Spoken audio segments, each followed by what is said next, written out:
Good morning, folks. No time to waste. The Earth is having a seizure. We began moments after yesterday's news with a strong quake on the Pacific Ridge. Those who've been here a while know that means to watch the subduction zone. Next, in the red, a 6.6 hit Indonesia. Gotta wonder if six-pointers even phase these people anymore. After that, the story was California and the Virgin Islands taking turns quaking. A bunch of four-pointers rocked the Caribbean, and for those who don't know why we care, it's because the topography suggests the potential for a catastrophic landslide on the north side of one of these islands, producing a tsunami that would hit, well, you see.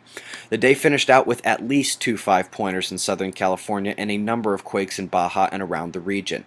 But then that subduction zone did hit. A 7.3 rattled El Salvador. To answer your question, Mark, that Neptune opposition was at least 2.5 days before this quake, so close call. Still lots to learn about that aspect.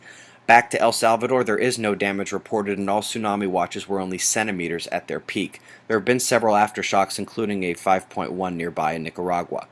As if this area didn't have enough to worry about, you see we still expect a Category 3 hurricane. But you might notice it's set to go a bit west of where we had it yesterday. It's because most forecast models now take Isaac directly over New Orleans at the peak of the storm's power.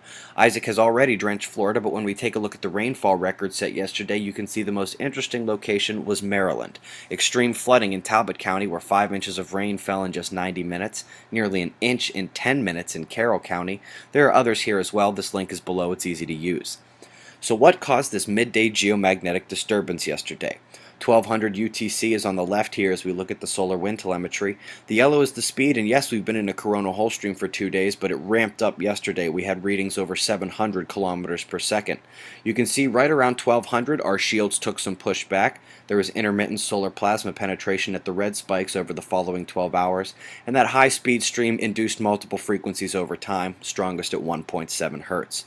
Having a quick look at the active regions on the Sun and their magnetics, my eyes are firmly set on this region just facing us now. Big umbra, clearly defined bipolar areas. She actually kicked out a filament yesterday.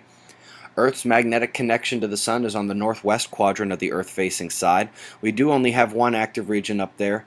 Bipolar, relatively stable.